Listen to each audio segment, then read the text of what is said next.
أمي كم أهواها أشتاق لمرآها وأحن لألقاها وأقبل يمناها.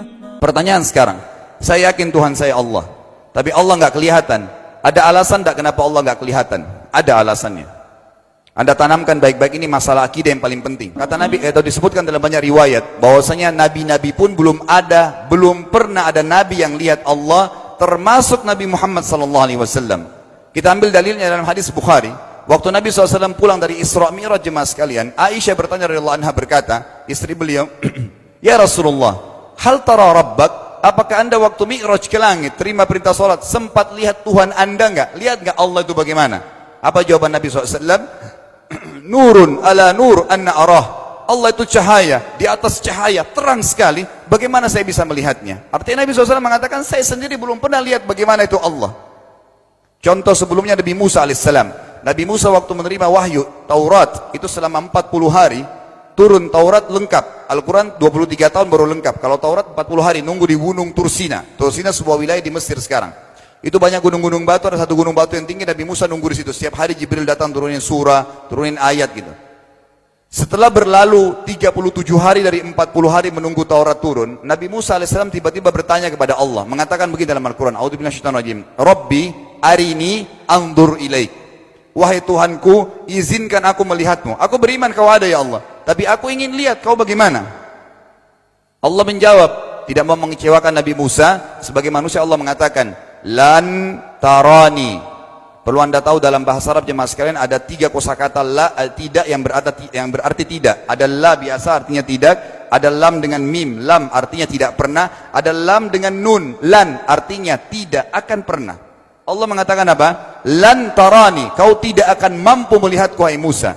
Tapi Allah nggak mau kecewain Musa. Ternyata Musa selama 37 hari jemaah sekalian kagum-kagum melihat gunung-gunung batu di situ. Pergantian siang malam, burung-burung yang terbang, air yang mengalir di lereng-lereng gunung. Lalu dia mengatakan, Allah mengatakan apa? Walakin unzur ilal jabal, fa in istaqarra makanahu fasawfa tarani.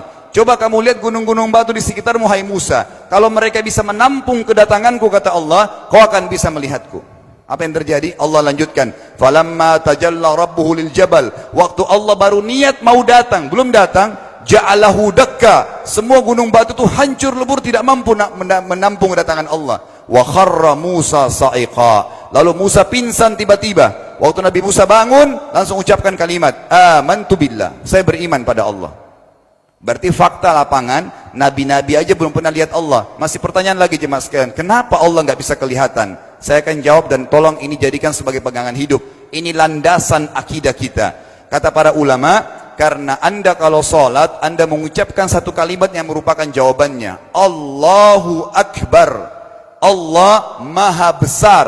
Akbar adalah siga mubalaghah dalam Islam. Sesuatu yang melampaui batas, Maha Besar. Kita terangkan. Kata Nabi SAW, perumpamaan bumi yang kalian tinggali ini dibanding dengan langit pertama di atas kepala kalian, ada 7 lapis langit. Allah mengatakan, sab'an shidada, 7 lapis langit yang kokoh. Alladzi khalaqa sab'a samawatin tibaqa, yang menciptakan langit tibaqa bersusun, 1, 2, 3, 4, 5, 6, 7. Allah di atas langit ke-7. Kata Nabi SAW, perumpamaan bumi yang kalian tinggalin dibanding dengan langit pertama di atas kepala kalian, ibaratnya seperti cincin yang dibuang di padang pasir. Jadi kita tidak akan pernah bisa melihat ujungnya langit karena kita sangat kecil, dan ini terbukti secara fakta. Apakah anda sudah tahu bahwasanya miliaran bintang-bintang yang ada di atas kepala anda yang jaraknya sekian miliar tahun dari bumi, dan sekian miliar tahun lebih besar daripada bumi, sekian miliar kali lebih besar daripada bumi, itu semua berada di bawah langit pertama. Manusia tidak akan pernah bisa memegang langit ini dengan telapak tangannya, karena dari sini saja ke Pluto jaraknya 270 tahun. Nggak bakal bisa ada astronot dikirim kena mati di tengah jalan.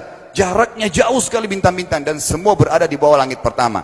Kata Nabi SAW, di atasnya ada langit kedua besarnya, digabung antara bumi sama langit pertama seperti cincin dibuang di padang pasir. Langit ketiga, 2, 1 dan bumi digabung tiga-tiganya, di mana langit ketiga seperti cincin dibuang di padang pasir, sampai langit ke-7, 5, 6, 4, 3, 2, 1 dan bumi 7 digabung, dibanding langit ke-7 seperti cincin dibuang di padang pasir. Dan langit yang luas ini jemaah sekalian dipenuhi dengan makhluk Allah yang lain namanya malaikat. Dalam hadis Bukhari kata Nabi SAW, waktu saya sedang dimi'rajkan ke langit, tidak ada 4 jari pun ukuran di langit yang luas itu, kecuali saya temukan malaikat yang sedang ruku atau sujud, penuh dengan jumlah mereka. Anda tahu malaikat itu ada namanya nama kelompok. Seperti Raqib, Atid itu kelompok. Di bawah Raqib banyak miliaran malaikat, di bawah Atid miliaran malaikat. Sama dengan Munkar Nakir.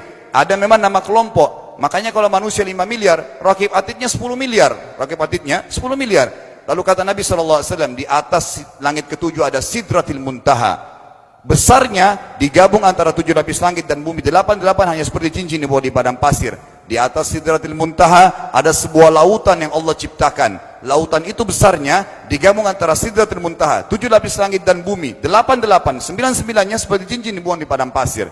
Makanya kalau Anda baca Quran, Anda baca ayat wa kana arsyu 'alal ma'. Singgasana Allah di atas air. Ini maknanya. Air adalah ada lautan. Lalu kata Nabi SAW, arsy-nya Allah, di atas lautan itu singgasananya Allah. Besarnya digabung antara lautan, Sidratul Muntaha, 7 lapis langit dan bumi. 10-10-nya hanya seperti cincin dibuang di padang pasir.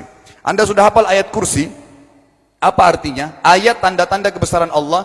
Kursi itu artinya bukan tempat duduk, tapi tempat pijakan kaki raja di singgasana. Kalau raja ingin naik singgasananya di pijakan kaki, itu namanya kursi. Kita baca apa? Wasi'a kursiyuhu as-samawati wal ard. Pijakan kakinya Allah saja sudah menutupi seluruh langit dan bumi ini. Jadi kita mustahil bisa melihat Allah karena besarnya Allah Azza wa Jal. Tinggal kita tutup jemaah sekalian. Kira-kira, lalu bagaimana saya berhubungan dengan Allah? Jawabannya sederhana. Anda lingkari namanya Allah, ini Tuhan kita. Yang menyembah selain Allah kafir, yang mempartisipasikan Allah dengan makhluknya, masih sembah berhala, kuburan, jimat, namanya syirik. Dua-dua nggak boleh. Untuk berhubungan dengan Allah yang tidak kelihatan dengan mata kita ini, tapi kita bisa rasakan keberadaannya, cuman satu cara. Di bawahnya lingkarin ibadah, sholat, puasa, zakat, haji, takziah, ziarah kubur, semua ini adalah rangkaian ibadah untuk berhubungan dengan Allah. Semua ibadah ini jemaah sekalian harus seperti yang Allah mau, bukan yang Anda mau. Ini penting. Karena kalau tidak seperti yang Allah mau, Allah tidak terima. Bagaimana caranya supaya bisa seperti yang Allah mau? Ikuti buku pedomannya. Ada Al-Quran, ada Sunnah. Yang beribadah keluar dari 2 pedoman wahyu ini tidak akan diterima oleh Allah. Seperti Anda kalau kerja di perusahaan, pimpinan perusahaan kasih peraturan. Senin pakai baju kuning, Selasa baju hijau, Rabu pakai baju hitam. Datang jam 7, keluar jam 5 sore. Ternyata Anda tidak. Hari Senin Anda pakai baju yang hari Rabu. Datangnya jam 9, keluar jam 2 siang. Dikeluarkan oleh pimpinan atasannya. Itu baru peraturan manusia. Bagaimana dengan peraturan Allah Azza wa Jal?